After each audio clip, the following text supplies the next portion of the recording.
Bonjour chers auditeurs de Radio Taïwan International, aujourd'hui c'est une émission spéciale au micro de RTI et nous sommes en compagnie de deux invités francophones, Greg et Jenny, qui ont lancé il y a quelques mois un projet. Ça s'appelle JLMS Kids, c'est sur YouTube. Vous pourrez trouver le lien de la chaîne dans l'article de l'émission qui se trouve directement sur le site de la radio. Et cette chaîne consiste à donner du contenu principalement bilingue entre le français et le mandarin pour des histoires qui mêlent à la fois donc les deux langues. Le concept de podcast s'appelle Histoire bilingue. Mais pour vous en parler plus, je laisse donc la parole à Jenny et Greg qui vont bien sûr d'abord se présenter.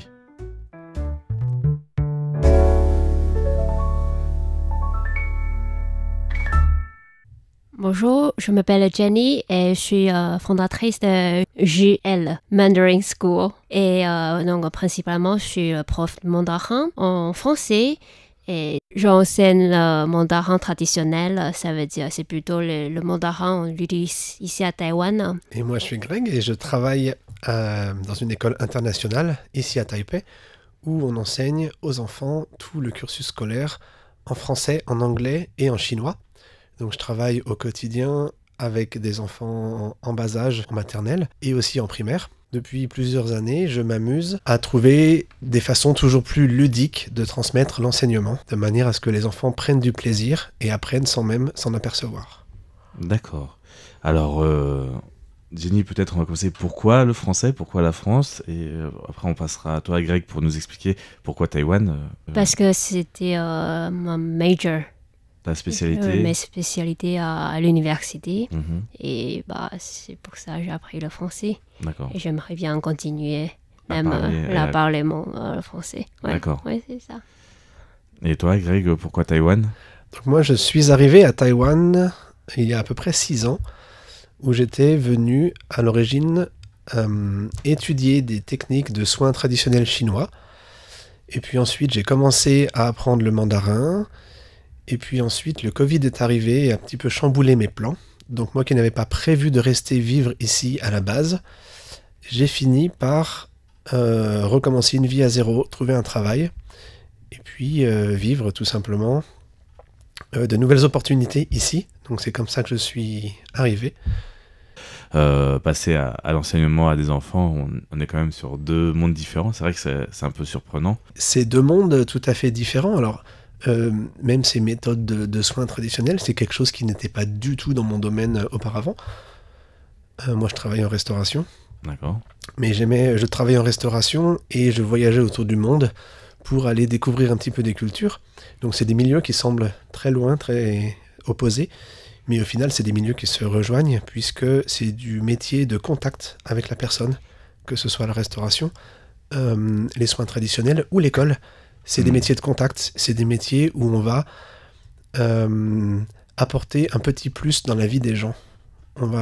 C'est ma façon de le faire, apporter un petit quelque chose de plus pour faire sourire les gens, leur faire oublier un petit peu les tracas, les problèmes de la vie, et les faire repartir avec le sourire. Et dans tous les domaines, c'est le point commun.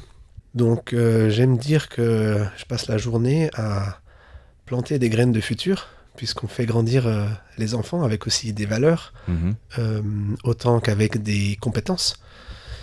Et le soir et le week-end, à travers les soins traditionnels, c'est un petit peu réparer les corps usés des gens. Tout ça, c'est quelque chose qui paraît opposé ou très distant à la base, mais qui au final est beaucoup plus proche qu'on ne le penserait. D'accord. Et donc, on va tout de suite un peu bifurquer sur votre projet, cette chaîne YouTube, ce podcast. C'est aussi donc un peu un petit plus à apporter aux gens. Oui. Donc, ce podcast, l'idée nous est venue puisqu'avec Jenny, qui enseigne aussi à des enfants, on échange assez régulièrement sur les nouvelles trouvailles qu'on a fait, les nouvelles pépites qu'on a développées pour stimuler un petit peu l'apprentissage. Donc c'est souvent qu'on s'envoie, tiens, une vidéo, tiens, des photos d'un atelier que j'ai fait. Et Jenny, elle cherchait à développer une chaîne plus un côté enfant, une chaîne pour les enfants. Et donc récemment, elle a proposé l'idée, en voyant une vidéo que j'avais faite, d'une histoire pour les enfants. Elle m'a proposé qu'on combine un petit peu nos talents pour proposer un podcast en bilingue. Parce que j'ai l'impression que c'est très bien raconter l'histoire aux enfants. D'accord. Avoir l'émotion et la voix très douce. Et je pense que ça, c'est très bien pour les enfants. Et moi, j'ai appris le doublage avant. Et donc, je me suis dit, mais pourquoi pas, peut-être on peut créer quelque chose de spécial pour les enfants, surtout à Taïwan. Et c'est pour ça, je pense que c'est une bonne opportunité pour pratiquer les deux langues en même temps. Donc, l'idée, c'est que Jenny, elle savait très bien produire du contenu en ligne et le diffuser. Elle maîtrise aussi tout le côté audio avec le doublage. Elle maîtrise la façon de faire plusieurs voix afin de donner à chaque personnage une voix qui lui est propre. Elle maîtrise aussi tout ce qui est l'intelligence artificielle pour nous aider à faciliter certaines tâches ou automatiser certaines tâches. Et puis à côté de ça, moi j'avais tout le côté ressources à l'école, avec tout plein de livres, avec des conseils de professeurs pour voir qu'est-ce qui pouvait être intéressant de faire.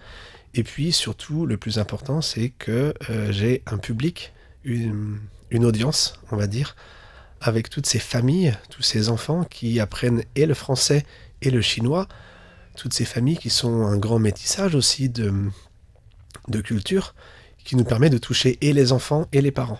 Notre programme, c'est Craig, il raconte l'histoire et moi, je fais le doublage pour les personnages. Par exemple, il y a papa, maman, petits-enfants ou je sais pas, renard, des animaux.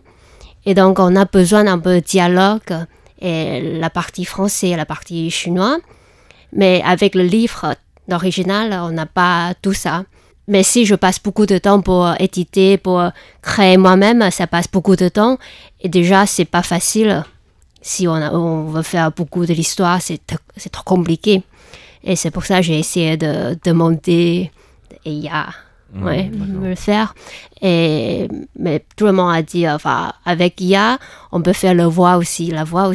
Mais je pense que c'est très important de garder la partie humaine de la voix. Ouais, parce que on peut voir le caractère d'une personne à travers la voix ou bien la façon de parler. Ça donne beaucoup d'informations et c'est très important de garder ces parties-là. Voilà. Donc on utilise l'intelligence artificielle pour toutes les tâches qui sont un petit peu fastidieuses, toutes les tâches de préparation en amont, donc la création de dialogue.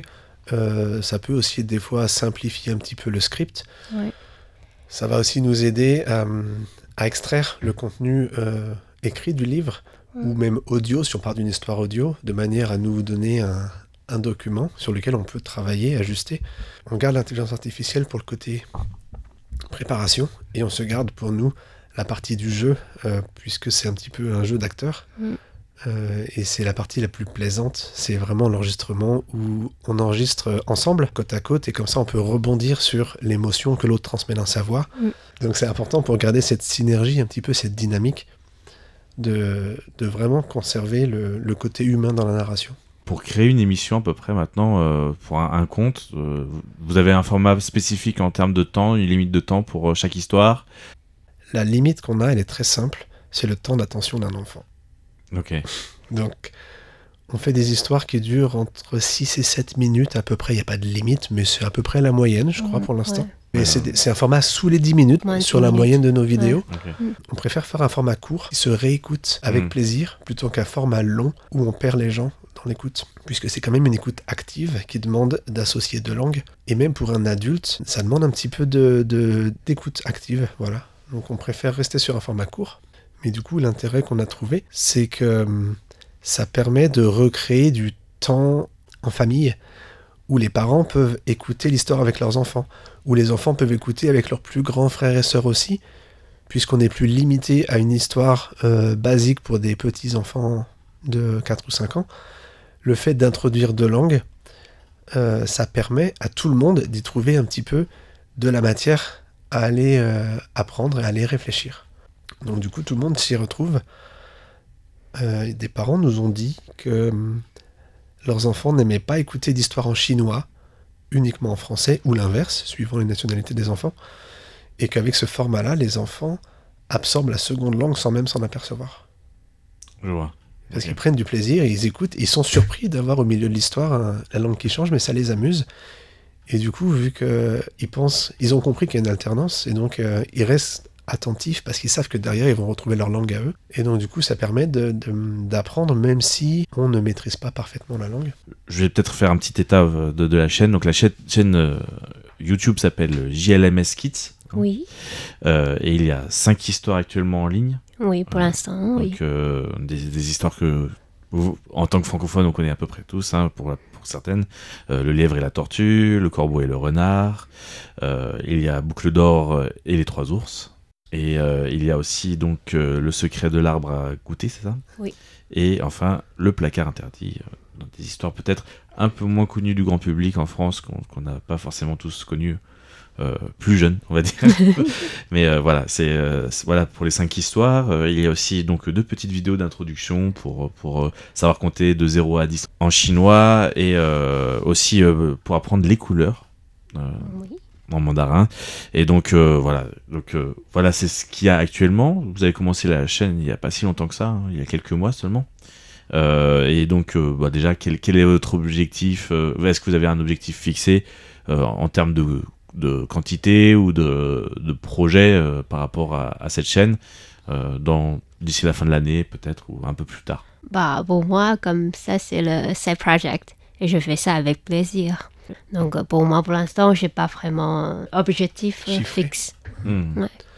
Donc c'est vrai qu'on fait ça principalement pour donner du plaisir à la communauté francophone, aux familles qu'on connaît. L'idée, ce serait quand même de continuer à développer une certaine base d'histoire pour avoir une base un peu plus conséquente, avec autant des contes traditionnels, comme tu l'as dit, mais aussi des contes plus modernes. Là, pour l'instant, on a pas mal de contes occidentaux, on va dire, mais on peut aller aussi piocher dans des contes plus asiatiques, les histoires de ton enfance à toi, Jenny. Et puis après, on a aussi peut-être des idées d'aller sur d'autres classiques qui sont peut-être plus longs et qu'on pourrait découper. C'est un petit peu un projet qui nous sert de laboratoire créatif aussi. Donc si on a une idée, on s'accorde le droit de l'essayer. On va pas se limiter à un style très précis. On va pas non plus faire de promesses en disant on va vous donner une histoire par semaine ou une histoire tous les 15 jours. Il va y avoir des essais, il va y avoir des variations. Et ce qui nous fait plaisir, c'est que c'est des histoires qui sont autant utilisées dans les familles ou même à l'école, où certains professeurs ont déjà travaillé sur des histoires avec les enfants. Donc voilà, on n'a pas de fréquence non plus fixe pour l'instant. On aimerait en poster une par mois, ce serait bien quand même. Mais on va continuer à développer ça et à y prendre du plaisir. Je pense que c'est vraiment le principal moteur de se lancer tout simplement et de continuer à explorer.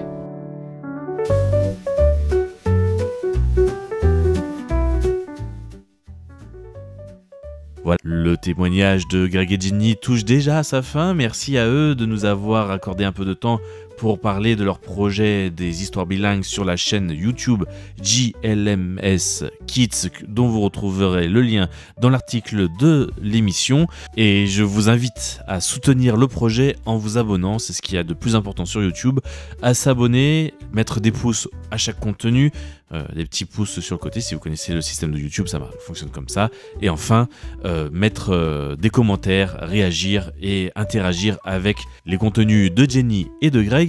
Et en attendant, moi je vous dis au revoir. C'était Valentin Floquet pour Radio Taïwan International au micro de RTI, et à bientôt.